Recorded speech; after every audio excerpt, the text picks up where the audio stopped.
Praise the lord, హల్లెలూయా. దేవునికి స్తోత్రం.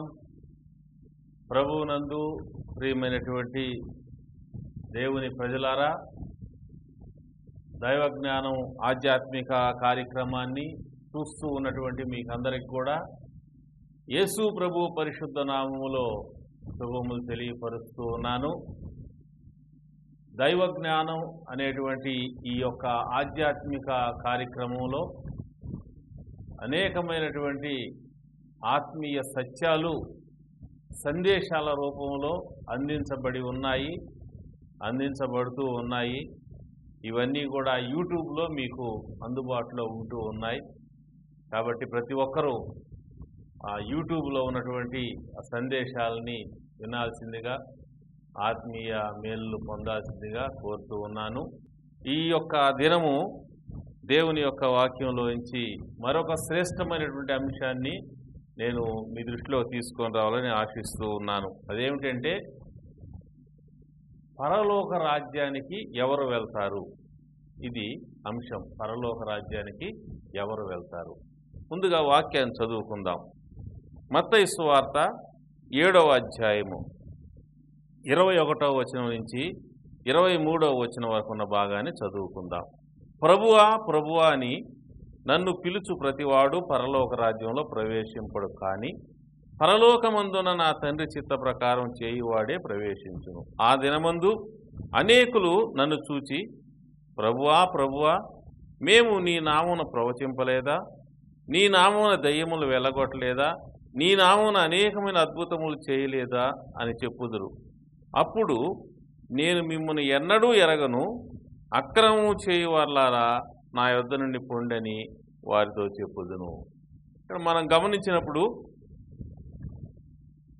పరలోక రాజ్యంలోకి ప్రవేశించేటువంటి వారు ఎవరు, పరలోక రాజ్యంలోకి ప్రవేశించిన వారు ఎవరు అనేటువంటిది స్పష్టంగా ఈ భాగంలో ప్రభువు తెలియజేశాడు. ప్రభువా ప్రభువా అని నన్ను పిలుచు ప్రతివాడు పరలోకంలో ప్రవేశింపడు, గాని పరలోకము నా తండ్రి చిత్త ప్రకారం చేయువాడే ప్రవేశిస్తాడు.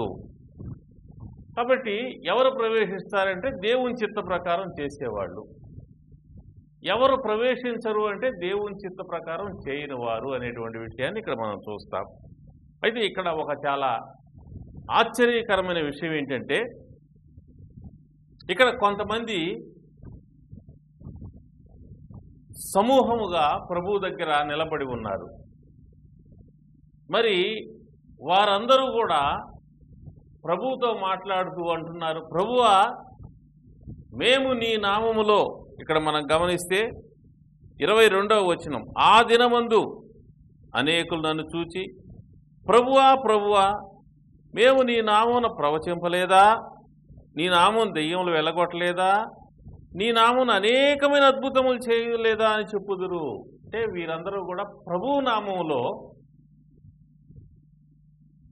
అనేకమైన అద్భుతాలు చేసిన వారు ఉన్నారు, దయ్యాలని పారదోలిన వారు ఉన్నారు, ప్రవచించినటువంటి వారుగా ఉన్నారు, ప్రభువు నామంలో గొప్ప కార్యాలు చేసినటువంటి వారుగా ఉన్నారు.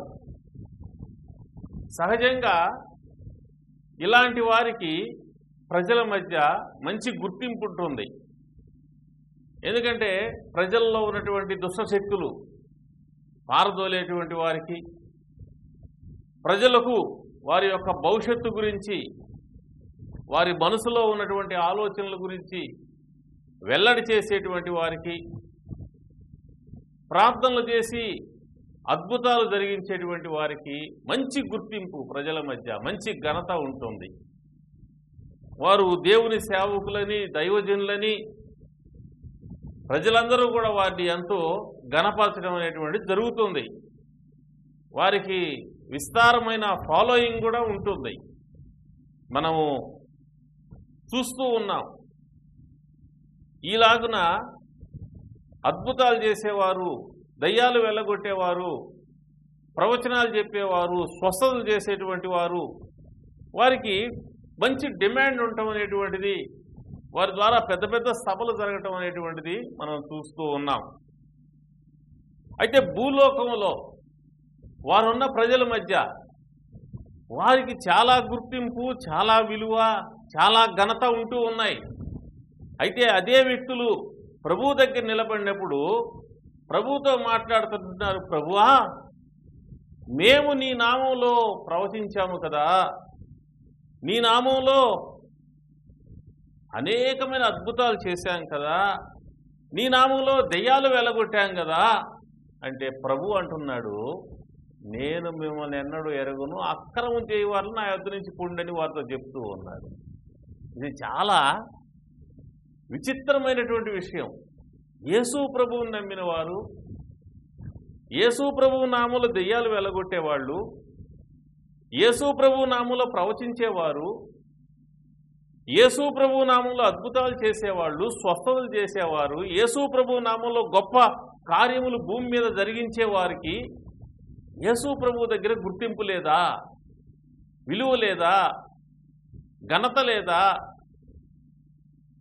వారిని ప్రభువు పట్టించుకోవటం లేదా, వారికి ప్రభువుకి కనెక్షన్ అనేటువంటిది లేదా అనేటువంటిది మనకి ఆలోచన చేసినట్లయితే ప్రభువు మాటలు కానీ మనం పరిశీలన చేసి, నేను మిమ్మల్ని ఎన్నడూ ఎరగను, అక్రమం చేయవని నా యొద్ద నుంచి పొండని చెప్పినటువంటి ఆ మాటలు గమనించినప్పుడు మనకు చాలా ఆశ్చర్యం కలుగుతుంది.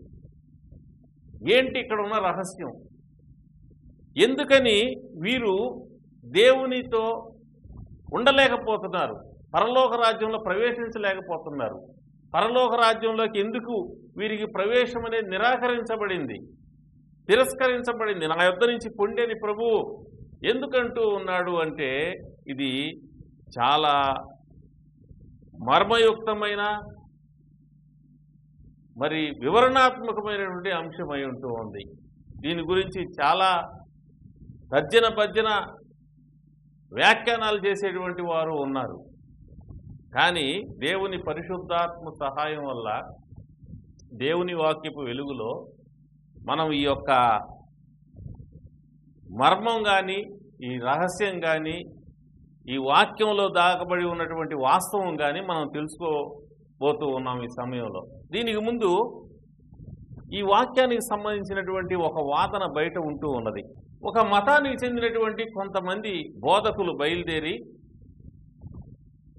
మన దేశంలో అయితేనేమి, ఇతర దేశాల్లోనైతేనేమి ఒక ప్రచారాన్ని ప్రారంభించారు. అదేమిటంటే యేసు ప్రభువుని పూజించే వారిని, ఆరాధించే వారిని యేసు ప్రభువు నరకానికి పంపిస్తాడు, కాబట్టి యేసు ప్రభువుని పూజించవద్దు, ఆరాధించవద్దు, అలా చేసినట్లయితే మీరు నరకానికి వెళ్తారు, మీరు మా మతంలోకి వచ్చినట్లయితే మీరు పరలోకానికి వెళ్తారని చెప్పి కొన్ని వక్రీకరణ బోధలు చేసి, తప్పుడు బోధలు చేసి అనేక మందిని మోసం చేస్తూ ఉన్నటువంటి పరిస్థితులను చూస్తూ ఉన్నాం. ఇక్కడ మన దేశంలో జరుగుతున్నాయి, విదేశాల్లో ఈ వాక్య భాగం మీద తప్పుడు బోధ జరుగుతూ ఉంది.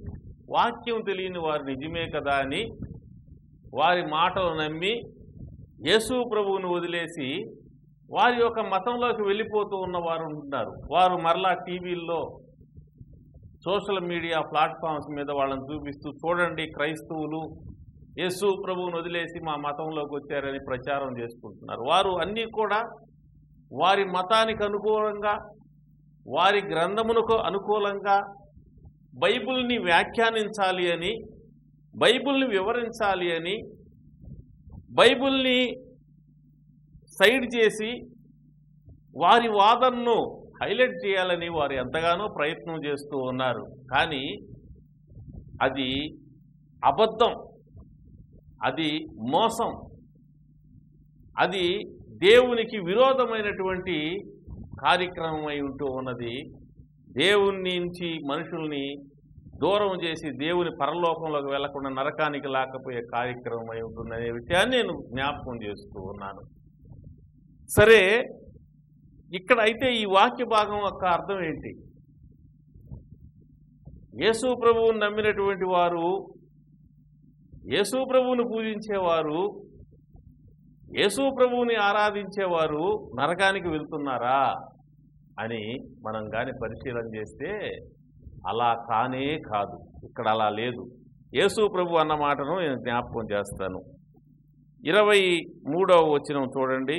అప్పుడు నేను మిమ్మును ఎన్నడూను ఎరుగను, అక్రము చేయువాలారా నా యొద్ద నుంచి పొండని వారితో చెప్పుదును. గమనించారా?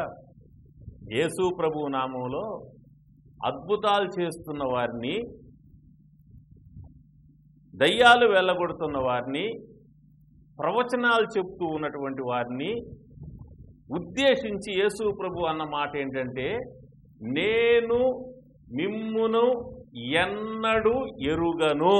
అంటే యేసు ప్రభుకి వీళ్ళకి సంబంధం లేదు. ఇది మొదట గమనించాల్సిన విషయం.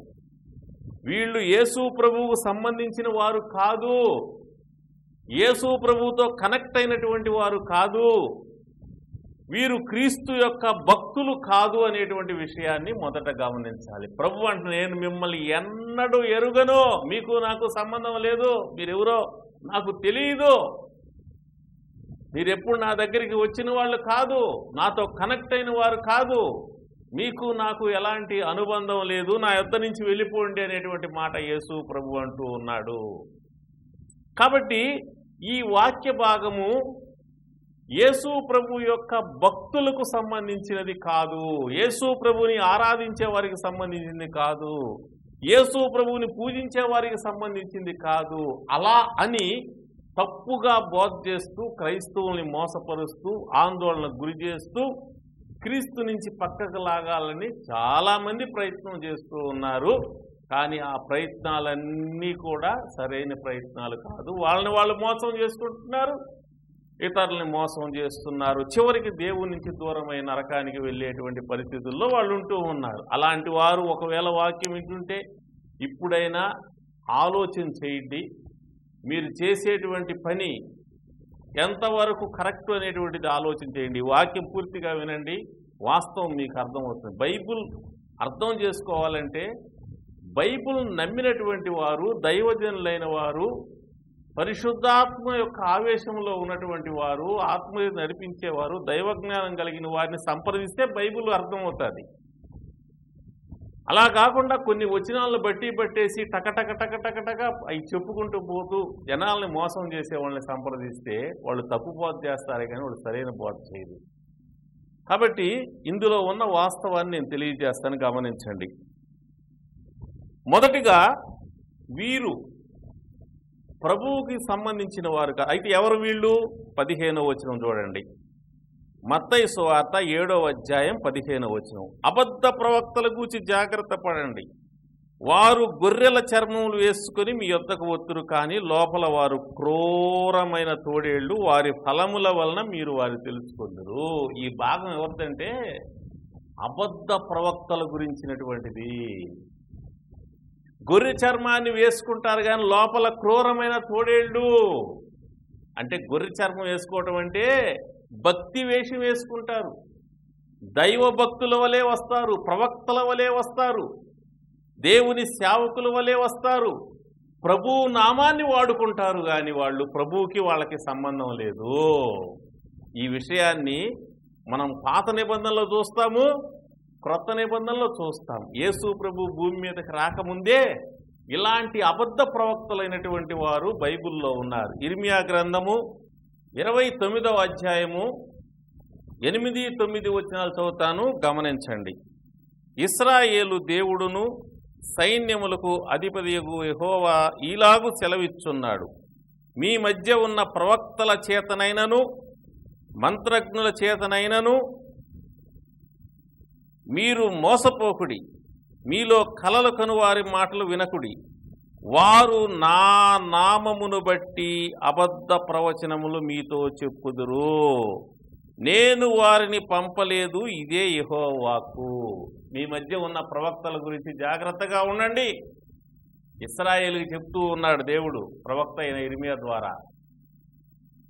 మీ మధ్యలో ఉన్న ప్రవక్తల విషయంలో జాగ్రత్తగా ఉండండి. వారు ఏం చేస్తారంట? 8వ వచనములో మరోసారి చదువుతాను. ఇశ్రాయేల్ దేవుడు సైన్యములకు యెహోవా ఇలాగ సెలవిచ్చును, మీ మధ్య ఉన్న ప్రవక్తల చేతైనా మంత్రజ్ఞుల చేతైనా మీరు మోసపోకుడి. మీలో కల్లగని వారి మాటలు వినకుడి. వారు నా నామమును బట్టి అబద్ధ ప్రవచనం మీతో చెప్పుదురు, నేను వారిని పంపలేదు. దేవుడు పంపలా వారిని. కానీ వాళ్ళు ఏం చెప్తున్నారు? మమ్మల్ని దేవుడు పంపాడు అని చెప్తున్నారు. మేము దేవుని నామంలో వచ్చామని చెప్తూ ఉన్నారు. సో పాత నిబంధన కాలంలోనే ఇలాంటి గుంపు ఉన్నది. యేసు ప్రభు పేరుతో లేదా యెహోవా దేవుని పేరుతో అబద్ధ ప్రవచనాలు చెబుతూ అబద్ధమైనటువంటి సందేశాలని అందిస్తూ ప్రజల్ని మోసం చేసేటువంటి గుంపు ఆనాడే ఉంటూ ఉన్నది, క్రీస్తు పూర్వంలోనే.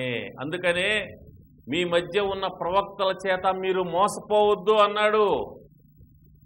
నేను వారిని పంపలేదు అన్నాడు. వారు నా నామంలో మీకు అబద్ధ ప్రవచనాలు చెప్తారు అన్నాడు. ఇలాంటి గుంపే తర్వాత కాలంలోనూ ప్రస్తుత కాలంలోనూ ఈ ప్రపంచంలో కొనసాగుతూ ఉన్నదని గమనించాలి. వీరు దేవుని పేరు వాడుకుంటారు, దేవుని నామంలో వస్తారు, దేవుని నామంలో సందేశాలు ఇస్తారు, బోధలు చేస్తారు, ప్రవచనాలు చెప్తారు, అద్భుతాలు చేస్తారు, స్వస్థతలు చేస్తారు, దయ్యాలను వెళ్ళగొడతారు. ఎలా చేస్తారు ఇవన్నీ? ఈ పవర్స్ ఎక్కడ వాళ్ళకి అంటే వాళ్ళు దేవునికి సంబంధించిన వాళ్ళు కాదు. కానీ ఎవరికి సంబంధించిన వాళ్ళు అంటే వారు అపవాదికి సంబంధించిన వారు. అపవాది వారికి ప్రత్యక్షమై, దేవుని వలె ప్రత్యక్షమై, లేదా పరలోకం నుంచి వచ్చినటువంటి ఒక దూత వలె ప్రత్యక్షమై వారితో మాట్లాడి వారిని తన కంట్రోల్లోకి తీసుకొని, తన వశంలోకి తీసుకొని, వారికి తన సందేశాన్ని, తన పవర్స్ని వాళ్ళకి ఇచ్చి వాళ్ళ ద్వారా అద్భుతాలు జరిగిస్తాడు, స్వస్థతలు జరిగిస్తాడు, దెయ్యాలు పారదోలే కార్యక్రమం జరిగిస్తాడు, ప్రవచనాలు చెప్పిస్తాడు, రకరకాల కార్యాలు అపవాది భూమి మీద జరిగిస్తూ ఉన్నాడు. ఈ విషయం బైబిల్ స్పష్టంగా చెప్తూ ఉన్నది. గమనించండి, కొరింథీ 2వ పత్రికలో మనం ఈ విషయాన్ని చూస్తాం. 11వ అధ్యాయము 13, 14 వచనాలు, 15 వచనాలు చదువుతాను, గమనించండి. ఏలయనగా అట్టివారు క్రీస్తు యొక్క అపోస్తుల వేషం ధరించుకుని వారై ఉండి దొంగ అపోస్తులు, మోసగాండ్రైన పనివారై ఉన్నారు. వేషం ధరించుకున్నారంట వీరు. అపోస్తుల వేషం అంటే దైవజనుల వేషం, దైవజనుల వేషం వేసుకున్నారు. మరి దేవుని సేవకుల వలె, ప్రవక్తల వలె, దైవజనుల వలె వారు ప్రజల మధ్యలో ప్రత్యక్షమయ్యారు. మరలా 14 అంటాడు, ఇది ఆశ్చర్యం కాదు, సాతాను తానే వెలుగుదూత వేషం ధరించుకునుచున్నాడు. సాతాను ఏం చేస్తున్నాడంట? వెలుగుదూత వేషం ధరించుకునుచున్నాడు. అంటే దేవదూత వేషంలో వాడు వస్తున్నాడు. సాతాను అంధకార సంబంధమైనటువంటి అధిపతి. సాతాను సమస్తమైనటువంటి చెడుతనానికి అతని ప్రతినిధి. అతను ఏం చేస్తున్నాడంటే మాయ రూపంలో వస్తున్నాడు, మారు రూపంలో వస్తుంది. అదేంటంటే వెలుగుదూత వేషం.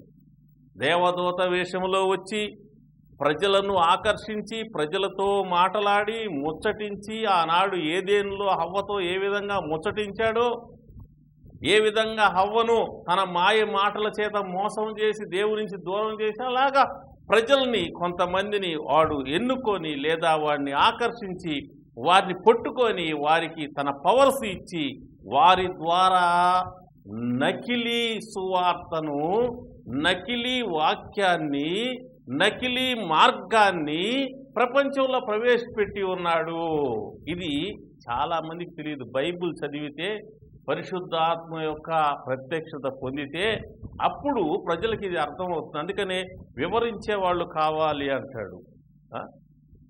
ఆ యొక్క ఫిలిప్పు ఇథియోపియా మినిస్టర్ని కలిసినప్పుడు అపోస్తల కార్యం 8వ అధ్యాయంలో ఆయన చదివే గ్రంథాన్ని విని, నువ్వు చదివేది నీకు అర్థమవుతుందంటే, అయ్యా ఎవరైనా వివరించుకుంటే నాకు ఎలా అర్థమవుతుంది, దయచేసి నాకు వివరించమని చెప్పినప్పుడు అతడు వాక్యాన్ని వివరిస్తే అప్పుడు యేసు ప్రభు నేను బాప్తిసం పొంది రక్షణ పొందడం జరిగింది. వివరించేవాళ్ళు కావాలా? మరి ఈ యొక్క వివరణ అనేటువంటిది మనం తెలుసుకున్నప్పుడు మనం జాగ్రత్త కలిగినటువంటి వారంగా, విని వదిలిపెట్టేటువంటి వారంగా ఉండకూడదు. ఎందుకంటే అత్యంత ప్రమాదకరమైన ధర్మ విరోధ సంబంధమైన మర్మము లోకంలో పనిచేయచ్చు ఉన్నది. సాతాను తానే వెలుగుదూత వేషం ధరించుకుని ఉన్నాడు. ఇప్పుడు తర్వాత నెక్స్ట్ మనం చదివితే 15వ వచనంలో, కనుక వాని పరిచారకులు అనే మాట ఉంది. ఎవరు వీళ్ళంతా? యేసు ప్రభు నామంలో ఈ అద్భుతాలు చేసేవాళ్ళు, స్వస్థతలు చేసేవాళ్ళు, దెయ్యాలు వెళ్ళగొట్టేవాళ్ళు, ప్రవచనాలు చెప్పేవాళ్ళు, వీళ్ళంతా దేవునికి సంబంధించిన వాళ్ళు కాదు. అంటే వీళ్ళు దేవుని యొక్క సన్నిధిలో ఆయనతో కనెక్ట్ అయి ఉన్నటువంటి వారు కాదు, దేవుని సంబంధీకులు కాదు. నిజమైన దైవ సేవకులు ఉన్నారు, వారు అద్భుతాలు చేస్తారు, వారు స్వస్థతలు చేస్తారు, వారు ప్రవచనాలు చెబుతారు, వారు దర్శనాలు చూస్తారు, వారు కళలు చూస్తారు, వారు దైవ కార్యాలు జరిగిస్తారు, దేవుణ్ణి మహింపరుస్తారు, దేవుణ్ణి వెంబడించమని చెప్తారు. కానీ వీళ్ళు అలా కాదు, సాతాను పరిచారకులు. వాని పరిచారకులు ఏం చేస్తారంట? నీతి పరిచారకుల వేషం ధరించుకుంటా గొప్ప సంగతి కాదు అంటారు. నీతి పరిచారకులు అంటే దైవజనుల వేషం. మనం చదివాం కదా ఇందాక, మత్తయి సువార్త 7:15 అబద్ధ ప్రవక్తల గురించి జాగ్రత్త పడండి, వారు గొర్రె చర్మాలు వేసుకొని మీ వద్దకు వస్తారు, లోపల క్రూరమైన తోడేళ్ళు అన్నాడు కదా. వాళ్ళకు సంబంధించింది అది. ప్రభువా నీ నామంలో మేము అద్భుతాలు చేయలేదా, నీ నామంలో దెయ్యాలు వెళ్ళగొట్టలేదా, నీ నామంలో ప్రవచింపలేదా అంటే యేసయ్య అంటున్నాడు, మీరెవరో నాకు తెలియదు, మిమ్మును ఎన్నడూ నేను ఎరుగను. ఈ మాట ఎవరిని గురించి అంటున్నా? క్రైస్తవుల గురించి కాదు, క్రీస్తు భక్తుల గురించి కాదు. ఆ మాట అబద్ధ ప్రవక్తల గురించి, సాతాను సంబంధీకుల గురించి, ప్రభు నామాన్ని యూజ్ చేసుకునే వారి గురించి. యేసు ప్రభు నామాన్ని యూజ్ చేసుకొని, యేసు ప్రభు నామాన్ని ఉపయోగించి అద్భుతాలు చేస్తూ, స్వస్థతలు చేస్తూ, ఆ దయ్యాలు వెళ్ళగొడుతూ, ప్రవచనాలు చెబుతూ వారిని వెంబడించే విధంగా చేసుకుంటూ ఉన్నారు. వారిని వెంబడించుకునే విధంగా చేసుకుంటున్నారు, వారి విధానాలు వెంబడించే విధంగా చేస్తున్నారు. దేవుణ్ణి వెంబడించని చెప్పడం వల్ల యేసు ప్రభువుని వెంబడించండి, యేసు ప్రభువుని గణపరచండి, యేసు ప్రభువుని మహింపరచండి, యేసు ప్రభువుని ఆరాధించడం చెప్పరు. వాళ్ళు వాళ్ళ విధానాలు అవలంబించమని చెబుతారు, వాళ్ళ యొక్క వాదనను అవలంబించమని చెబుతారు, వారు స్థాపించినటువంటి మతాన్ని అవలంబించమని ప్రజలకి చెప్తూ ప్రజల్ని దేవుని నుంచి సపరేట్ చేస్తారు. యేసు ప్రభువు నామనే వస్తారు, యేసు ప్రభువు చెందిన వారమనే చెప్పుకుంటారు, కానీ యేసు ప్రభువుతో ప్రజల్ని కనెక్ట్ చేయరు. యేసు ప్రభువుకు భిన్నమైన మార్గంలోకి చక్కగా వేరే మార్గంలోకి తీసుకొని వెళ్తారు. వారిని ఉద్దేశించి ప్రభు అంటున్నాడు, మిమ్మును ఎన్నడూ ఎరుగను, అక్రమ దేవుడు నా యొద్ద నుంచి తొలగిపోండి అనే మాట వారికి సంబంధించింది. అందుకనే మత్తయి సువార్తలో 24:4 ప్రభువు చెప్పిన మాట గమనించండి. యేసు వారితో ఇట్లనే, ఎవడో మిమ్మల్ని మోసపరచకుండా చూసుకోండి. అనేకులు నా పేరిట వచ్చి నేనే క్రీస్తునని చెప్పి పలువురిని మోసపరిచారు. ఎవరో మిమ్మల్ని మోసం చేయకుండా చూసుకోండి, దేవుణ్ణి తొలగించకుండా చూసుకోండి.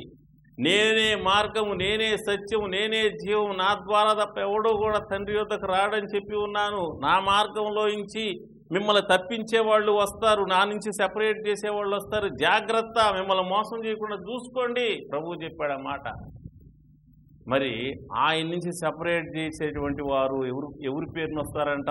ఇక్కడ మనం గమనిస్తే 4వ వచనంలో మరలా చదువుతాను, ఎవడు మిమ్మల్ని మోసం పరచకుండా చూసుకో, అనేకులు నా పేరిట వచ్చి. మత్తయి సువార్త 7వ అధ్యాయం ఇందాక మనం చదివాం, ఆ దినమందు అనేకులు నన్ను చూచి. అక్కడున్న అనేకులు ఎవరంటే ఇదిగో ఇక్కడున్న అనేకులు నా పేరిట వచ్చి నేనే క్రీస్తునని చెప్పి, లేదా క్రీస్తు సంబంధినని చెప్పి, క్రీస్తు యొద్ద నుంచి వచ్చానని చెప్పి పలువురిని క్రీస్తు నుంచి వేరు చేస్తారు. క్రీస్తు ఆనాటి ప్రజలకు మార్గము, ఈనాటి ప్రజలకి నేను మార్గం అని చెప్పి జనాల్ని తప్పులలో తీసుకొని వెళ్ళిపోతారు. కానీ దేవుని మార్గం అనేటువంటిది ఆ రోజు ఒకరు ఈ రోజు ఒకరు కాదు. యేసు ప్రభువు యుగాంతం వరకు ఆయన మార్గమై ఉన్నాడు. సువార్త అనేది అంతం వరకు అది మార్పు లేనటువంటిది. అందుకని యేసు ప్రభు అన్నాడు, ఈ రాజ్య సువార్త సమస్త జనులకు ప్రకటించబడుతుంది, అటు తర్వాత అంతం వస్తుంది. అంటే అంతం వరకు కూడా ఒకే సువార్త, ఒకే మార్గం, మార్పు లేదు. అనేక మంది మార్చి దాన్ని వేరే త్రోవలో తీసుకొని పోవటానికి ప్రయత్నం చేస్తూ ఉన్నారు. అందుకని ఇక్కడ అన్నాడు, ఆ దినం ఆయన ఆ అనేకులు నా పేరిట వస్తారు, నా పేరిట వచ్చి నేనే క్రీస్తు నుంచి పలువురిని మోసం చేస్తారు. రావటం వెనక ఉద్దేశం మోసం. ఈ మోసగాళ్ళు ఏం చేస్తారో మరలా ఇంకో మాటలో గమనించండి. 11వ వచనం, అనేకులైన అబద్ధ ప్రవక్తలు వచ్చి పలువురిని మోసపరచదు. యేసయ్య చెప్పి వెళ్ళిపోయిన తర్వాత భూమి మీదకి అనేక మంది అబద్ధ ప్రవక్తలు వచ్చారు, అబద్ధ బోధకులు వచ్చారు, మరి అబద్ధ క్రీస్తులు వచ్చారు, అద్భుతాలు చేశారు, స్వస్థతలు చేశారు, గొప్ప గొప్ప సందేశాలు ఇచ్చారు, జనాలని వేరే దారిలో తీసుకొని పోయిన వాళ్ళు ఉంటూ ఉన్నారు. తర్వాత 24వ వచనం గమనిస్తే, అబద్ధ క్రీస్తులు, మత్తయి సువార్త 24:24, అబద్ధ క్రీస్తులు అబద్ధ ప్రవక్తలు వచ్చి సాధ్యమైతే ఏర్పరచబడిన వారిని సైతం మోసపరచుడికై గొప్ప సూచక్రియలు మహత్కార్యములు కనపరిచేది ఇదిగో ముందుగా నేను మీతో చెప్పి ఉన్నాను. చూడండి, ఏర్పరచబడిన వారిని సైతం మోసం చేయటానికి గొప్ప సూచక్రియలు, గొప్ప మహత్కార్యాలు జరిగిస్తారు. ఎవరు వీళ్ళు? యేసు ప్రభువుకు సంబంధించిన వాళ్ళ కాదు. యేసు ప్రభు పేరుతోనే వస్తారు, కానీ యేసు ప్రభుతో కనెక్ట్ చేయరు, జనాలని వేరే వాళ్ళతో కనెక్ట్ చేస్తారు. ఈయన కూడా దేవుడే అంటాడు, ఈయన కూడా ప్రవక్తే అంటాడు, ఈయన కూడా బోధకుడే అంటాడు, ఇది కూడా దేవ మార్గం అంటాడు, అది ఆ రోజు మార్గం, ఇది ఈ రోజు మార్గం అంటాడు. మోసకరమైనటువంటి బోధలు ప్రపంచంలో జరుగుతూ ఉన్నాయి. గమనించండి, మోసపోకండి. వాక్యం వినేటువంటి వారు జాగ్రత్తగా ఉండండి. ఈ విషయాన్ని ద్వితీయోపదేశ కాండంలో ముందుగానే దేవుడు తెలియజేశాడు. 13వ అధ్యాయము ద్వితీయోపదేశ కాండము 13వ అధ్యాయము 1వ వచనం చదువుతాను, గమనించండి. ప్రవక్తయే గాని కలలు గనువాడే గాని నీ మధ్య లేచి నీ ఎదుట సూచక్రియ అయినా మహత్కార్యమైనా చేసి నీవు ఎరుగని ఇతర దేవతలను అనుసరించి పూజింతవరమ్మని చెప్పిన ఎళ్ళ అతడు నీతో చెప్పిన సూచక్రియ గాని మహత్కార్యం గాని సంభవించినను ఆ ప్రవక్త మాటలను కళ్ళగను అని మాటలను వినకూడదు. సంభవించినా కూడా అద్భుతాలు చేస్తారు, స్వస్థతలు చేస్తారు, దయ్యాలు వెళ్ళగొడతారు, ఎన్నో కార్యాలు అపవాదశక్తి చేస్తారు, అవి జరుగుతాయి. సాధ్యమైతే ఏర్పరచబడిన వారిని సైతం మోసం చేయడానికి సాతానుడు తన ప్రజల్ని, తన పరిచారకులు పంపించి గొప్ప గొప్ప కార్యాలు భూమి మీద జరిగిస్తాడు. గమనించండి, క్రీస్తును వదిలిపెట్టకుండా క్రీస్తుతో నిలబడటం చాలా అవసరం. క్రీస్తును వదిలిపెట్టకుండా అంతం వరకు క్రీస్తుతో అంతం వరకు సహించిన వాడే రక్షింపబడతాడు. అంతం వరకు ఆయన యందు విశ్వాసం ఉంచి నిలబడిన వాడే క్రీస్తుతో పాలివాడు అవుతాడు. కాబట్టి ఈ విషయాలు మనసులో భద్రం చేసుకొని ప్రపంచంలో ఎలాంటి అద్భుతాలు, స్వస్థతలు, మహత్కార్యాలు జరిగి అవి దేవుడి నుంచి నిన్ను సెపరేట్ చేసే విధంగా నడిపించేవిగా ఉన్నట్లయితే వాటిని పట్టించుకోవద్దు. ప్రభువు ముందుగానే చెప్పి ఉన్నాడు, ఆ దినమందు అనేకులు నన్ను చూచి ప్రభువా నీ నామంలో మేము ఈ కార్యాలు చేశాం కదంటే ప్రభు అంటున్నాడు, నేను మిమ్మల్ని ఎన్నడూ ఎరుగను. కాబట్టి ఈ మాటలు క్రైస్తవులకు సంబంధించినవి కాదు, క్రీస్తు భక్తులకు సంబంధించినవి కాదు, అబద్ధ ప్రవక్తలకు సంబంధించినవి. గమనించండి, అబద్ధ ప్రవక్తలు అనేకులు బయలుదేరి ఉన్నారు, అనేక కార్యాలు చేస్తున్నారు, అనేక బోధలు చేస్తున్నారు, ప్రజల్ని దేవుడి నుంచి సెపరేట్ చేయడానికి ప్రయత్నం చేస్తున్నారు. సాధ్యమైతే ఏర్పరచబడిన వారిని సైతం మోసం చేయడానికి మోసకరమైన మాటలు చెప్తున్నారు. ఏర్పరచబడిన వారు, రక్షణ పొందిన వారు తమ రక్షణ కాపాడుకోవాలి. భయముతో వణుకుతో మీ సొంత రక్షణను కాపాడుకుంటూ ప్రభువు రాకడ కొరకు మిమ్మల్ని సిద్ధపరచుకోండి. ప్రవక్తయే కానీ కళ్ళగని వాడు కానీ మధ్య లేచి ఎలాంటి అద్భుతం చేసినా, సూచక్రియ చేసినా, అవి జరిగినా కూడా నువ్వు వాడి మాటలు నమ్మకూడదు, వాడిని పట్టించుకోకూడదు, వాడిని వెంబడించకూడదు. ఖండితంగా ఆనాడే ద్వితీయోపదేశ కాండంలో ప్రభువు చెప్తూ ఉన్నాడు, ఈరోజు అదే మాట చెప్తూ ఉన్నాడు. ప్రభువును హత్తుకోరండి, పూర్ణ హృదయంతో, పూర్ణ ఆత్మతో, పూర్ణ బలంతో, పూర్ణ దీక్షతో ప్రభువుని ప్రేమించండి, ప్రభువుతో నిలిచి ఉండండి, ప్రభువు రాకడ కొరకు సిద్ధపడండి. ప్రభువు మిమ్మల్ని, మీ కుటుంబాలని దీవించునుగాక. ఆమేన్. ప్రార్థన చేస్తాను. ప్రేమ కలిగిన తండ్రి, దయగల దేవా వందనాలు. వాక్యం విన్న బిడ్డలందరినీ దీవించండి. అపవాది పరిచారకులు బయలుదేరి ప్రభువు నామంలో అనేక అద్భుతాలు, స్వస్థతలు, మహత్కార్యాలు, సూచక్రియలు జరిగిస్తారని వాక్యంలో ముందుగానే తెలియజేశారు. నీ నామంలో వచ్చి చెప్తారని చెప్పారు. నీవు వారిని పంపకపోయినా కూడా మేము దేవుని యొద్ద నుంచామని చెప్పి నీ పేరు వాడుకొని వారు ఈ లోకంలో మనుషుల్ని మోసపరుస్తారని చెప్పారు. కాబట్టి వాక్యం విన్నటువంటి వారు ఎవరు కూడా మోసపోకుండా సహాయం చేయండి. ఒకవేళ ఎవరైనా మోసపోయి నిన్ను విడిచి వేరే మార్గంలోకి వెళ్తే వారు ఈ వాక్యం వింటూ ఉన్నట్లయితే ఈ మాటల ద్వారా దర్శించి తిరిగి నీలోకి నడిపించండి. నిజమైన దేవుడు, ఏకైక దేవుడు, సర్వలోక మానవుల పాపం నిమిత్తం చనిపోయి తిరిగి లేచి పరలోకానికి వెళ్ళిన దేవుడు, పరలోకం నుంచి రాబోతున్న దేవుడు, నిజరక్షకుడు నిన్ను విడిచిపెట్టకుండా నిన్ను హత్తుకొని అంతం వరకు నిన్ను వెంబడించి నీ యొక్క మహిమలో ప్రవేశించేలాగా ప్రజలందరినీ ఆశీర్వదించమని, ఈ కార్యక్రమాన్ని స్పాన్సర్ చేసినటువంటి నీ దాసుని కుటుంబాన్ని, వారి కలిగిన సమస్తాన్ని ఆశీర్వదించి ప్రతిఫలాన్ని దయచేయమని కోరుకుంటూ, వాక్యం వింటున్న బిడ్డల్ని వారి కుటుంబాలు దీవించి కాపాడి రక్షించి వర్ధిల్ల చేయమని యేసునామంలో ప్రార్థించి స్తుతించి వేడుకుంటున్నాను తండ్రి. ఆమేన్. తండ్రి, కుమార, పరిశుద్ధాత్మ త్రియేక దేవుని సన్నిధి, సమాధానం, సకల దీవెనలు మీకు మీ కుటుంబములకు సదాకాలము తోడై ఉండుగాక. ఆమేన్.